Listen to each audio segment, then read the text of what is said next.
Gut. Alle Beweise sind sichergestellt. Goodwin, erstatten Sie auf der Polizeiwache Bericht. Verstanden, Inspektor.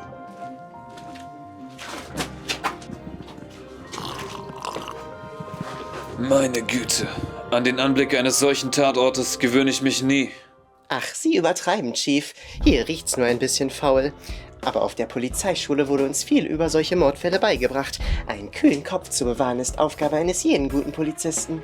Na, wenn du das sagst. Ach, und Johnny? Wie sieht es eigentlich mit den sichergestellten Beweismitteln bezüglich der Ermordung von Huxley als Anführer aus? Du hast sie doch an die Forensik weitergeleitet, oder? Natürlich, Chief. Die Sache hat sich bereits erledigt.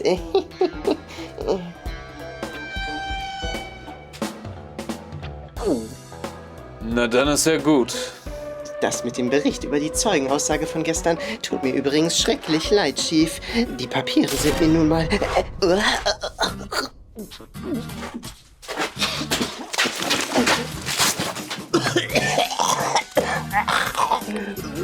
Hey, Johnny! Wie lange willst du dich eigentlich noch wie ein Neuling verhalten? Soll ich dich auf die Akademie zurückschicken? Entschuldigen Sie, Chief. Seinem Gesichtsausdruck zufolge wurde das Opfer überrascht. Aber wo ist das Motiv? In letzter Zeit werden diese Bandengefechte immer heftiger. Er muss wohl ein weiteres Opfer sein.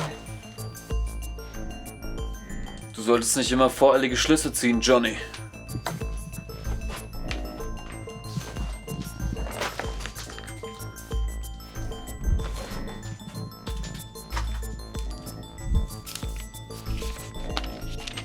Haben Sie denn eine bessere Theorie, Chief?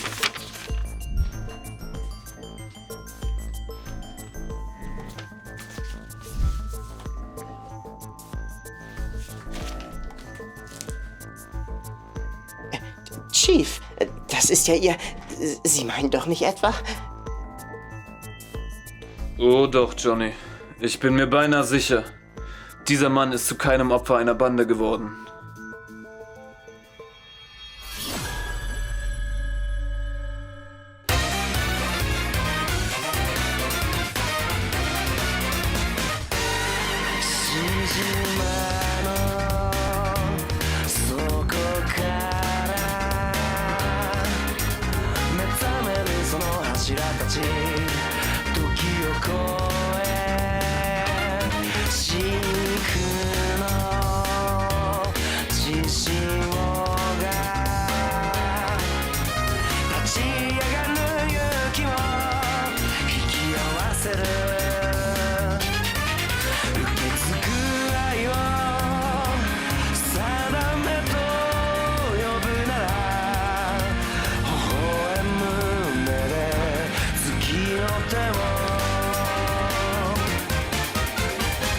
闇を欺いて切な音交わして刃すり抜け奴らの隙をつけ貫いた想いが未来を開く Like a burning stone 熱く Like a burning stone 血脈に刻まれた因縁に浮き上がる消えない誇りの絆握りしめて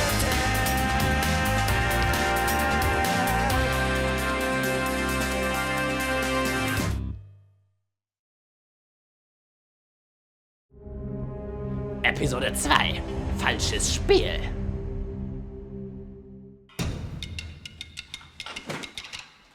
Denken Sie daran, wenn Ihre Amtsinsignien zerstört wird, verlieren Sie das Recht, an der Präsidentenwahl teilzunehmen und scheiden somit aus. Was wird meine Amtsinsignie wohl sein? Ich kann's kaum erwarten. Ich fühle mich wie in jungen Jahren. Nun geht der Wettkampf um das Präsidentenamt also für Sie los. Jetzt sind Sie auf sich gestellt, Wurm. Ich werde den Verlauf des Wettstreits übrigens genauestens beobachten. Na dann, Wurm, gewinnen Sie mein Amt fair und ehrlich. Aber Walter, Denken Sie an die Hildegard, die Sie 1823 nur durch meine Intrige zu knacken vermochten. Geben Sie mir ein paar Privilegien. Der Präsident ist mir durchaus gewogen.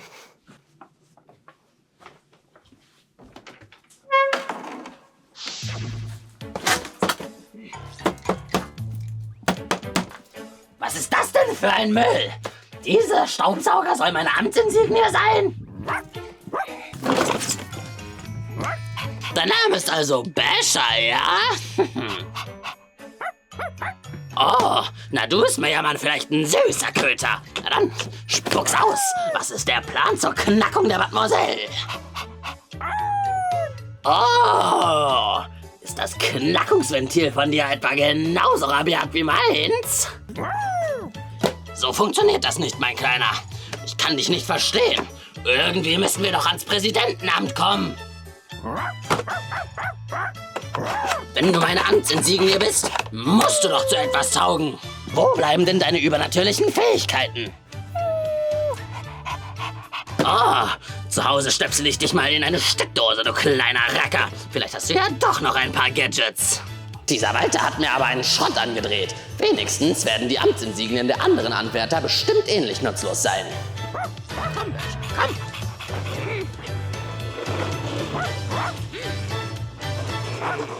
Excalibur! Seit wir Teil von dieser Präsidentenwahl sind, ist mein Excalibur, welches zur Amtsinsignie wurde, unglaublich stark geworden. Es scheint wohl, als hätte der Mann mal wieder die Hosen in seiner Beziehung an. Das war ja mal wieder typisch für Ferdinand, so einen sexistischen Kommentar zu lassen. Na warte. Es muss Schicksal sein, dass ausgerechnet wir beide 2 der 7 Amtsanwärter sind. Es ist meine Bestimmung, dich auf dieser Reise als dein Ritter vor den Barbaren dieser Welt zu bewahren. Auweia, der wird ja immer kitschiger. Du spuckst ja ziemlich große Töne. Anstatt große Reden zu schwingen, solltest du lieber üben, nicht direkt als Amtsanwärter aufzufliegen, so laut wie du bist, während du mit Excalibur rumwedelst. Aber ich trainiere doch so hart für unsere gemeinsame Vision. Wenn auch nur einer von uns der neue Präsident wird, war es doch unser Versprechen, die Welt zu einem besseren Ort für alle zu machen. Ja, wir werden weltweit Frieden schließen und den Hunger bekämpfen.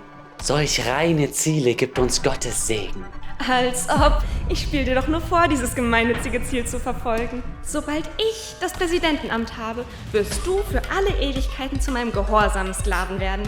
Wenn ich dir dann das Kommando zum Tanzen gebe, wirst du tanzen. Und wenn mir danach ist, dass du bellst wie ein Hund, wirst du bellen wie ein Hund. Und er ist natürlich voll drauf reingefallen. Ferdinand denkt tatsächlich, dass er mir mit dieser noblen Weltfriedensambition imponieren muss. Für all die Jahre, in denen ich von dir nur als Statusobjekt behandelt wurde, werde ich mich rächen. Ach, meine arme Luise. Noch so naiv hält sie an Weltfriedensfantasien fest. Deine Unwissenheit ist beneidenswert. Ich fühle mich ja fast schon schlecht, dir so etwas vorzuspielen. Aber du musst wissen, ich tue es nur für unsere Liebe. In letzter Zeit hast du damit angefangen, dir über unnötige Dinge Gedanken zu machen. Überlass die schwierigen Entscheidungen doch lieber deinem Ritter. Wenn ich Präsident bin, werde ich dir klar machen, dass es sich viel leichter lebt, nichts weiter als mein ultimatives Statusobjekt zu sein. Ja, wir werden gemeinsam die Armut bekämpfen. Oh, oh, oh. Nach einer gesunden Beziehung sieht das aber gar nicht aus. Bitte? Wie, sind die beiden noch ein Paar? Nun, das ist selbst mir ein Rätsel. Ja, genau. Armut ist häufig ein Auslöser für Kriminalität.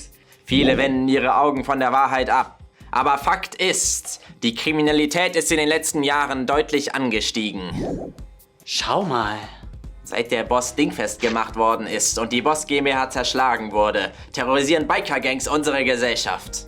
Besonders die 3 größten kennen weder Recht noch Gesetz.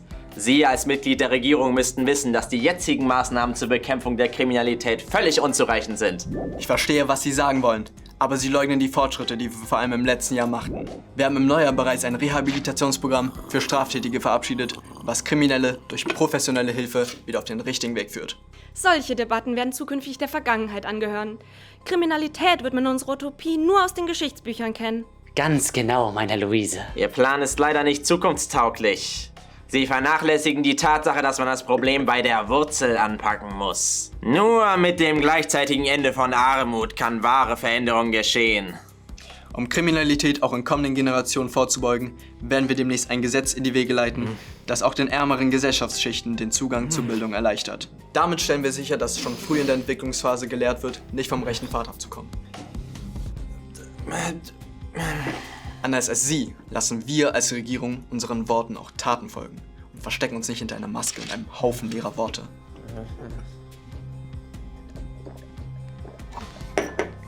Nach einer kurzen Werbeunterbrechung geht es mit dieser spannenden 6-stündigen Debatte weiter. Wie dieser John Walker sollten wir uns jetzt mal frisch ans Werk machen.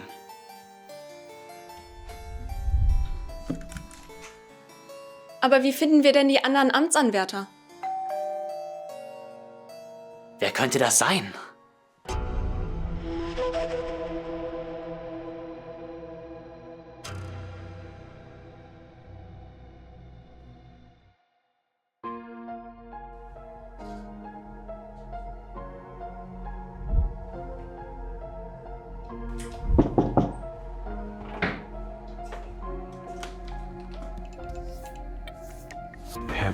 Herr Jäger, es liegen neue Informationen vor.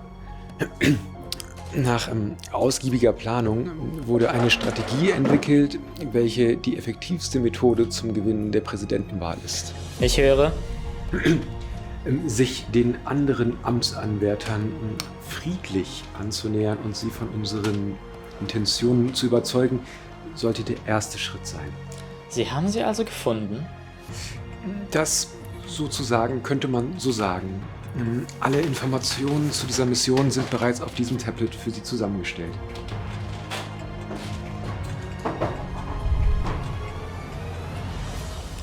Vielen Dank.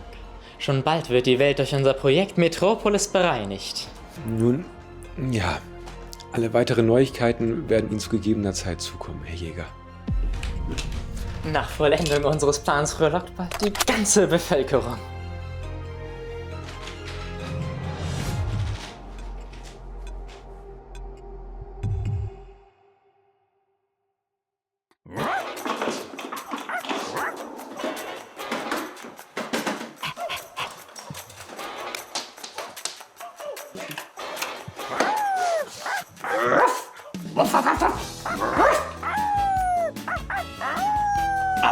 Dasher, du dummes Klappergestell.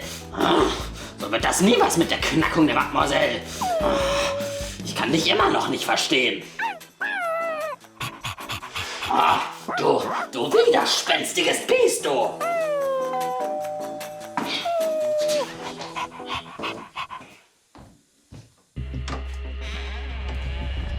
Oh, Mademoiselle, haben Sie sich also für mich entschieden? Eine weise Wahl. Schon Bock. Mir ist schlecht. Immer mit der Ruhe. Hey, Ludwig Eisenberg von der Kriminalpolizei hier. Dürfen wir reinkommen?